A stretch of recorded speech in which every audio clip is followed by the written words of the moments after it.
Now, senior military officers in Gabon say they have seized power shortly after President Bongo's re-election was announced. 12 soldiers appeared on national television saying they were annulling the results of Saturday's poll. The Electoral Commission had given Bongo 64.27% of the vote, with his main challenger, Albert Ondo Osa, taking 30.77%. The officers also said they were dissolving all state institutions and that the country's borders were shut. If confirmed, Bongo's overthrow would end his family's 56-year-old on power in Gabon. This would be the 8th coup in former French colonies in Africa in the past 3 years. How are nationals dealing with the crisis currently? Osman Law works in the civil society space in Gabon and joins us live with more. Well, we understand we don't have him on the lines as at yet, but we'll go to him as and when we get him. But let's stay a bit longer on it and speak to Colonel Festus Abuaji, retired, who consults for the African Union and joins us with more. Colonel Festus, to what extent should we be worried about the rampant cases of coup on the continent? Well, thanks for having me. We should not be worried, ordinarily speaking. If you're having a season of coups, as a colleague of mine puts it, then you are like in a cocoa season where the ground is very fertile for your cocoa to produce. In other words, these coups are happening as a symptom of things that have gone wrong seriously with governance in Africa. As you mentioned, one family of 2 individuals forming the dynasty have ruled this country for about 56, 57 years. Only 6 years out of Gabon's independence were not ruled by the Bongos. Now, how did they manage to do this? That's the question we need to ask. Now, the old Bongo, as we know, ruled for 41 years, from 1967. In 2009, he changed the constitution, abolished the term limits, and then continued running until he died of cardiac arrest or whatever. Now his son takes over. He suffered stroke. He still remains in office. And then he's going for a 3rd term. Now, if what we are hearing is right, he did not get 64%. He got about 33%. And the Electoral Commissioner, or the head of the Constitutional Court, then doctored the figures and gave him 64%. Now, that is what we are saying is wrong. Because the only way that you can access power in a democracy is through elections. And the elections must be free, they must be fair, they must be transparent. If they are not, then you are creating conditions for coups to happen. And indeed, I'm hearing that he's flown out of the country in 4 aircraft. He's gone somewhere, is it Brussels? The Constitutional Court leader has gone to Morocco. Why are they running away? If indeed the elections were free, fair, transparent. So it's a warning to all of us who pride ourselves in election manipulations and rigging only to stay in power.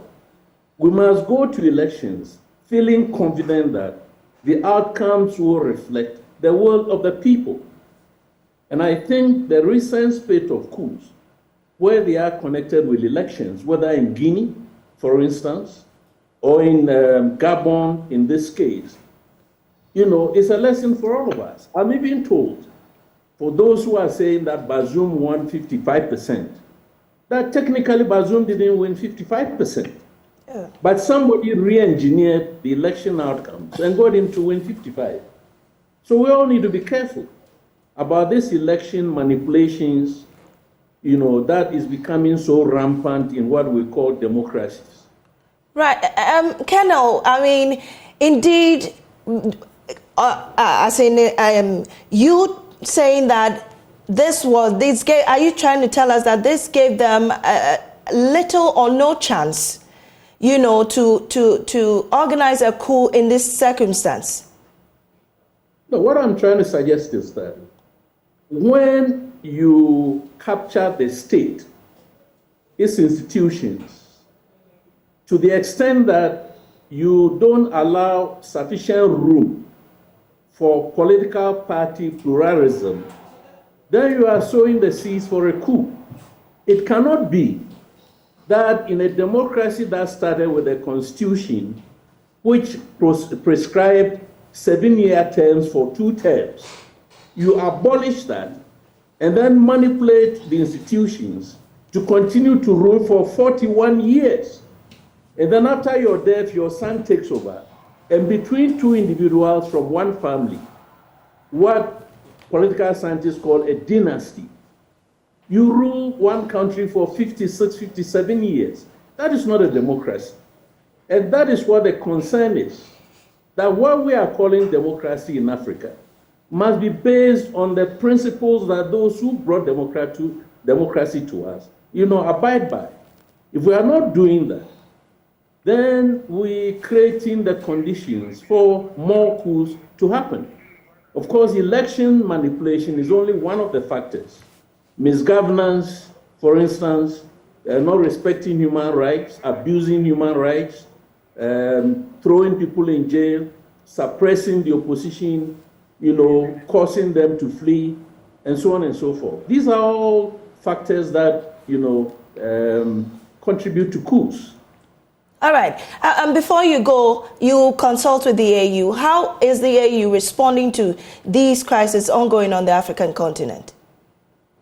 Well, the last time we heard the AU was on the 14th of August, when the PSC, Peace and Security Council, pronounced itself on the coup in Niger and supported the ECOWAS decisions on imposing sanctions and so on, but fell short of supporting the ECOWAS idea of an intervention in Niger. And I've been pointing out that the AU decision not to 100% support the ECOWAS decision means that ECOWAS is lacking political support. And that decision is not very popular within the continent. Because the PSC decision was arrived at because 4 out of the 5 political regions of Africa were not in favor of the ECOWAS decision to use force to unseat the CNSP in Niger. In that AU communique, some of us are pointing out to the African Union that both the AU and the ECOWAS are being inconsistent, because in 2013, the African Union is on record as agreeing for the Central African Republic to go through a 3 or so year transition. Now, why do you allow one country on the continent to go through a transition, and then you turn to another country in Africa and you say, we cannot allow you to go through transition? All of that does not even address the idea of civilian unconstitutionality. We should use this Gabon case to highlight the idea that civilians are themselves unconstitutional.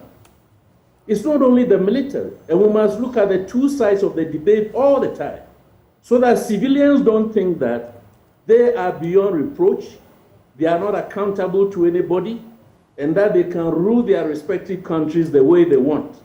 That is not going to happen, and we are seeing the signs. Indeed, going by what is going on, it's likely that we're going to have more coups.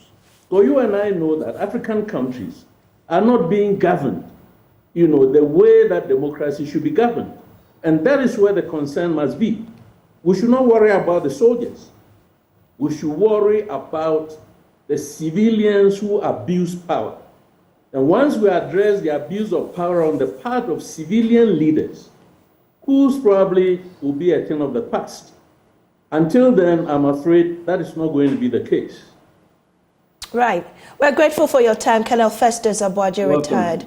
He consults with the AU and also a security analyst. Well, let's go to Gabon, where we're joined by an individual, and for the sake of anonymity, we'll name him as Osman Lowe, and he's joining us via Zoom. Osman, many thanks for your time here on News Desk. How safe are you in your current location as we speak?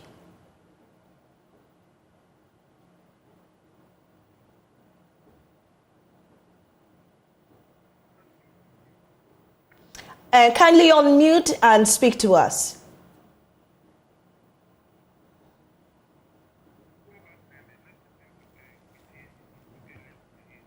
Well, we'll get back to Osman, but security analyst Professor Kwesi Enin has also been speaking on this particular subject. Clearly point out where the next one is going to come from. There is a reluctance by us as Africans to call a spade a spade.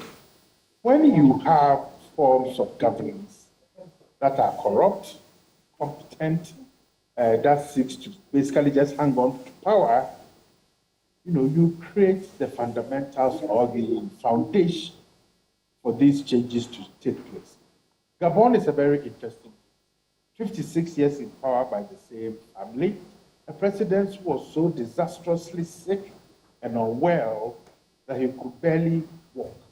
Okay, so even if in Gabon, his own political elites could not force him to resign, because in almost all constitutions, when you are fiscally incapable of delivering on your mandate, you have to step aside. Okay, but one also expects the African Union to have sent a delegation of leaders. Now look, our dear brother, maybe for the sake of your people, stand aside. Okay, sovereignty is important, but sovereignty must be responsible. We cannot use the sovereignty debate by our heads of states to say, hey, well, Gabon is a sovereign state, so we cannot go in to talk. That was the essence of the African peer review mechanism, in which our peers would be able to advise, to nudge, to encourage, so that leaders would do what is right. That seems to have fallen in our abeyance. The expectation was that mechanism would at least help to bring some standards onto the continent by telling ourselves what we want and how we want to approach our democracy. But what we have, and that's the criticism from some, is that we're just diluting the standards. We're not telling each other as we should. No, we are not too good at telling each other what we should. I mean, what we are seeing is a sort of a heads of states club that makes the rules and the regulations, but the rules and the regulations do not concern them. So I'm right now at the meeting on silencing the guns, which is an African Union initiative that has been established since 2013. And the deadline keeps on being pushed and pushed and pushed, because those who are signatory to that document themselves do not believe in it. So the peer review mechanism that ought to have brought leaders to check on each other simply does not work again. So I can reel about 5 countries that are on the verge of even deeper political and military upheavals. But our leaders are just silent. Okay? The union is silent. And when you have those who govern in their 70s and 80s, ruling very young people who feel excluded, who have lost hope, who do not see any opportunities for improving their livelihoods, then the military option, which is very unfortunate, becomes the only option that is available. Let us be fair enough to ourselves and to say, time is up. We cannot deliver. It's time for us to leave, so we can bring these coup d'etats to an end. Otherwise, the continent is going to face yet another decade of military coups, of counter coups, and of more violence, leading to underdevelopment. Before we go, let's take a look at some coup cases on the African continent and their status as of now.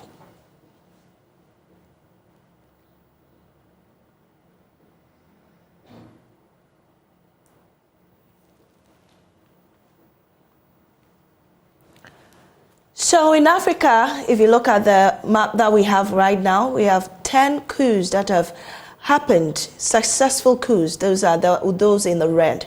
And attempted coups are 9. This signifies that just one has been unsuccessful. just one, but 9 out of 10, 9 attempted coups, we have 10 successful coups between 2020 and 2023. In West Africa, we've had 6 coups. In Central Africa, 2. And in North America, 2.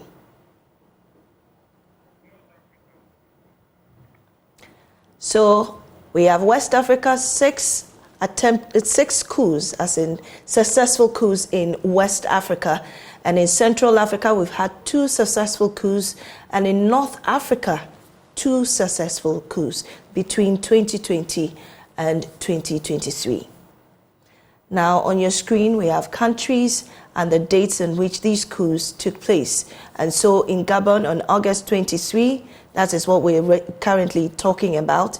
In Niger, which was recently July 23rd, we have Burkina Faso in September 2022, Burkina Faso again in January 2022, in Sudan in October 2021, Guinea September 2021, Tunisia in July 2021, Mali May 2021, Chad April 2021, and Mali again in August 2020.